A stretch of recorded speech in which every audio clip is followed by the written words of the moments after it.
Prix international, ce qu'on ne vous a pas dit sur le clan Bongo, Ouais. sur la famille Bongo, Laure, les démesures, c'est un roman que vous voulez nous raconter et qui pourrait être drôle si ça n'était pas... Tragique. Voilà. Tragique parce que c'est l'argent des Gabonais qui, depuis 55 ans, part dans les poches du clan Bongo parce que c'est un plan. J'ai passé vraiment la journée dans l'arbre généalogique, c'est très vaste, c'est très compliqué parce que voilà, tout est une question. Là, vous voyez, Omar Bongo, tout commence avec Omar Bongo qui arrive donc en pouvoir en 1967, vraiment le symbole de la France-Afrique, validé par De Gaulle. Pour vous donner une idée, quand il venait, il allait au Meurice, et vous aviez tous les hommes politiques de gauche ou de droite qui venaient pour récupérer de l'argent pour financer les campagnes et pour s'acheter aussi des Patex et autres. C'est complètement délirant. Tout commence avec cet homme et c'est vraiment une histoire de famille puisque Omar Bongo a eu 54 ou 55 enfants. Je n'ai pas réussi à avoir le chiffre exact, mais reconnus. 55 enfants. 54, 55 enfants reconnus qui sont dans le testament. Alors vraiment parce que c'est un maillage familial serré. Avec combien d'épouses, pardonnez? Attendez, mais j'arrive, David, je sais que vous êtes impatient, mais j'arrive. Mais vraiment pour dire, qui interpelle. je vous parle pas juste sa vie privée et la vie politique du Gabon diplomatique sont complètement imbriquées. Donc, Omar Bongo, 1967 au pouvoir jusqu'en 2009. Il a deux épouses seulement officielles. La première est Marie-Joséphine Kama et la deuxième est Edith Sassou Nguesso. Oui, ce nom vous dit quelque chose. Edith Sassou Nguesso est la fille aînée du président congolais Denis Sassou Nguesso qui est en poste, toujours aujourd'hui, il est en poste depuis 1977. Depuis 2 jours, il ne doit pas très bien vivre ce qui se passe au Gabon. Donc, de ces deux enfants, de ces 54 ou 55 enfants officiels, il y en a deux, Pascaline Bongo et Ali Bongo, qui sont les deux légataires testamentaires universels. C'est eux qui gèrent. Ce sont les aînés? Ce sont les deux, a priori, officiellement. Ali, c'est l'aîné, je crois. Elle, c'est l'aînée, elle est plus âgée que Ali, c'est la première, c'est la chouchoute. C'est autour d'elle que tout tourne. Pour vous donner une idée à quel point c'est familial, en 2016, au moment où il se présente pour un deuxième mandat, Ali Bongo, son seul opposant, c'est Jean Ping. Jean Ping est l'ex-compagnon de Pascaline, avec qui il a eu 2 enfants, vous le voyez à l'écran, dit le chinois parce que son père était chinois. Donc le gendre d'Omar Bongo. C'est le seul qui est le seul opposant. C'est les 2 beaux-frères qui se sont mais écharpés. Et évidemment, il y a eu fraude, etc. Mais c'est comme si rien ne pouvait venir en dehors de cette famille. Mais juste pour vous donner, imaginez, Omar Bongo a eu donc cette première femme, Marie-Joséphine Kama, avec qui il a eu 2 enfants. Et ben après, il a fait 2 enfants avec la sœur de Marie-Joséphine Kama. Et autre chose, le père d'une de ses maîtresses, à Omar Bongo, a épousé une des filles d'Omar Bongo, Flore Bongo, qui a été secrétaire générale de la présidence pendant des années. Vous voyez l'idée? Donc en même temps, beau-frère et beau-fils, etc. C'est assez... Donc, personne, et Omar Bongo a systématiquement fait des enfants avec les sœurs ou les filles de ses ministres.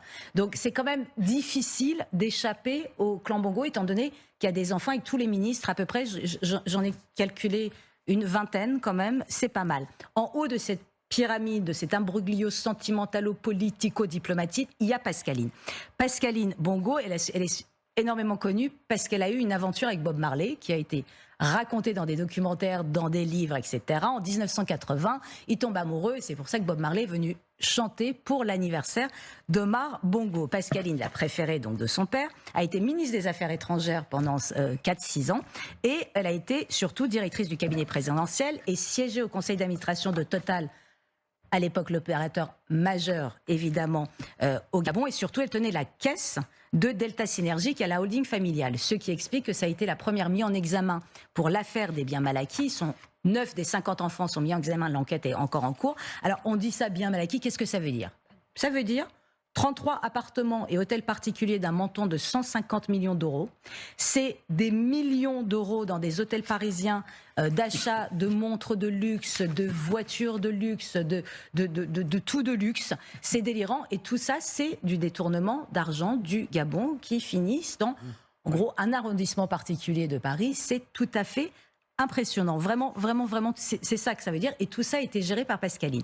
Ce qui se passe, c'est que Pascaline, à l'arrivée de son demi-frère Ali Bongo au pouvoir, elle est mise de côté. Elle pensait redevenir ministre des Affaires étrangères puisque c'est elle qui résonne dans la famille de Los Angeles à Paris, en passant par le Cap, etc. Elle est très mondaine, très présente, etc. Non, son frère l'exile. Donc elle part exil sympathique, elle part à Los Angeles dans l'une de ses propriétés. Pour vous donner une idée de combien elle s'est ennuyée, et ben pour une soirée Star Wars, elle se fait livrer 3647 $ de crème glacée. Essayez de visualiser. Pour fleurir sa villa, c'est 17 000 $ mensuels et une note de 8,3 millions de dollars en jet privé parce que l'ennui, ça pèse. Donc là, son frère, c'est quand même l'argent familial. Donc ils l'ont fait revenir au Gabon où tout d'un coup, elle s'est un peu mise en religion. Donc parce maintenant, elle porte des robes blancs. Bah oui. Et puis, c'est elle, la mandataire, donc c'est les légataires, donc elle dépensait tout l'argent. Donc quand je vous raconte tout ça, il n'est pas étonnant que le général Brice Oligui Nguema, de 48 ans, qui a fait le putsch, qui aujourd'hui est le président de la transition, il n'est pas étonnant de découvrir, on l'a découvert cette nuit, enfin, puisqu'on a sorti sa biographie, cet homme que vous voyez, c'est le neveu et le dernier aide d'OTAN de Omar Bongo. Et après la mort d'Omar Bongo en 2009, Ali l'a envoyé au Sénégal comme attaché militaire et au Maroc. Pourquoi? Parce qu'il le soupçonnait de détournement financier. Et effectivement, une enquête a été ouverte aux États-Unis contre le nouveau homme fort du Gabon, parce qu'il a acheté 3 maisons dans le Maryland d'une valeur de 1 million de dollars qu'il a acheté cash.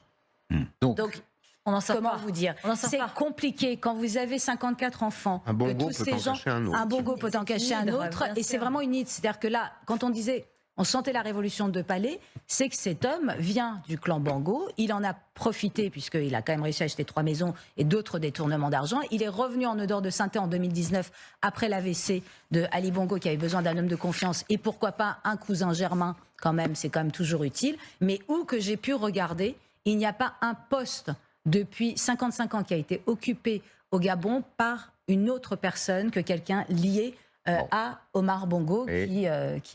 L'avenir n'est pas écrit. Non, mais effectivement, au Congo voisin, étant donné qu'il y a aussi énormément d'enfants de Omar Bongo, ils doivent beaucoup trembler puisque tout ça est évidemment lié...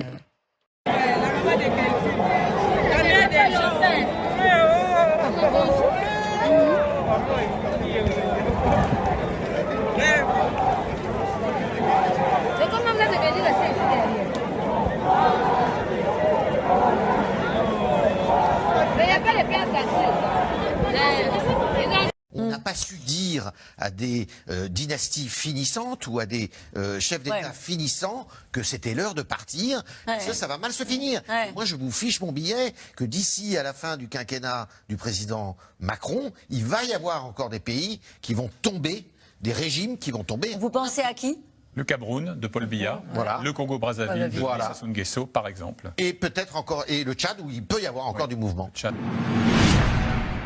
Paris est très inquiet. Parce que autour du pays du Gabon, vous avez le Congo-Brazzaville de M. Sassou Nguesso, qui est au pouvoir depuis des lustres. Vous avez le Cameroun de M. Paul Biya, qui est le doyen d'ailleurs des chefs d'État sur le continent africain aujourd'hui. Parce que vous avez des élections au Sénégal qui ont lieu l'année prochaine. Parce que vous avez un homme qui tremble à Yamoussoukro, dans la capitale de Côte d'Ivoire, qui s'appelle Alassane Ouattara, qui a été élu à l'issue d'un 3e mandat, qui a été fort contesté. Donc vous avez dans le monde de l'Afrique francophone, une instabilité comme rarement on a vu. Une vague, dit Pascal Boniface. Il ne parle pas d'épidémie, mais de vagues liées aussi à des mouvements de l'histoire. Exactement, mais il est d'accord avec ça. Il dit c'est aussi dû au pouvoir en place, où vous avez énormément de pouvoirs qui sont usés, qui s'accrochent, et où il n'y a pas eu... Mais derrière cela, on a entendu la réaction du Maroc, il y a la crainte d'une déstabilisation des États, des régimes imparfaits, des dynasties installées depuis très longtemps. Les populations ne sont pas toujours d'accord. C'est dans les chancelleries qu'on est pour la stabilité, pas forcément dans les capitales où les populations, elles, ont envie de se débarrasser des régimes. Parce qu'ils voient bien la différence, ils voient bien où va l'argent. Au Niger, ils voient bien les constructions nouvelles pour l'aristocratie du pays. Et donc, les gens sont de plus en plus informés. Ce qui était admissible, l'écart de richesse qui auparavant était accepté parce que l'information circulait moins, est beaucoup moins accepté dans une période de globalisation. Vous parlez du Gabon sur l'écart de richesse, avec des procès encore qui ont cours encore en France sur les biens mal acquis. Biens mal acquis, qui touchent également d'ailleurs le Congo-Brazzaville que l'on vient de mentionner. Vous avez un patrimoine immobilier absolument colossal.